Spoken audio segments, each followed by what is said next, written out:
you have 5 Jews and you kill 3 of them, how many Jews do you have left? That type of stuff. And so if we're concerned about psychiatry, let me ask my question. So let me restate my point, which is if we're concerned about psychiatry affecting the kids of Gaza, we should also be concerned about other things in the educational and cultural systems that might be corrupting the kids. And when speaking about this specific kid, this young girl, I kind of want to respond in 2 ways. The first thing I want to say about her is, look, I don't know if have you read Lord of the Flies? I was going to say we've all read Lord of the Flies, but have you read that, Laura? Do you know the story of Lord of the Flies? Do you know that book? No. Basically, some kids get shipwrecked on an island and they create a society with no adults, but they end up kind of hurting each other. Anyway, I don't want to ruin it, but they kind of rip each other to shreds.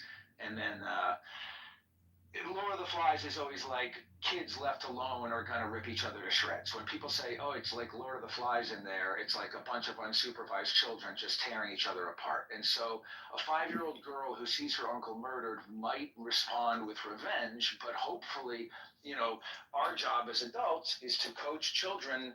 Yes, in situations of injustice, you might coach your children, hey, you got to grow up to be a resistance fighter like me to fight against the occupation. But hopefully, ideally, in times of peace, if we were all following the great way of the world, the Tao, then it would be our job as wise adults to coach children away from those selfish impulses towards revenge or, something like that. And my question is so even if she feels revenge, she's only 5, we should teach her by the time she's 10 that killing somebody is not a good justification just because her uncle's killed. I agree 100%. And my question about the little girl, which I'll end with this, I ask in the most respectful way, in a non-judgmental way, but I do wonder why her uncle was killed, because if he was killed for doing some terrorist shit, then maybe somebody could tell this little girl, listen, your uncle was a great man, he was a good uncle, but he did some really harmful, illegal shit. I don't know, but that's why I'm asking. So Zach. Hold on a second, Princess. Randy had his hand up. After Randy, go ahead. You got 1 minute, 30 seconds. Go ahead. Yeah, I'll be real quick, okay? My parents are Holocaust survivors. When I was 5, I said to my father, Dad, we have to do something to the German people. We have to get revenge. What they did to your family. Your mother was killed. Your brother was killed. I wanted revenge. And my father said, you're crazy. You're crazy. Don't do that. Don't think like that. Living well is the best revenge. And today, I don't walk around and say I hate Germans. Germans must die. I don't walk around because my parents gave me a proper foundation. These poor kids in Gaza, they're encouraged. Oh, you hate Jews? Fantastic. We have a whole program for you. You can become a leader here. Yeah, you hate Jews. That's great news. No, Nora, please stop attacking me. I'm trying to get my thoughts out. I'm not necessarily attacking you, but yes. I know, I'm making it a joke. I'm making fun of the way that you said I was going to attack her.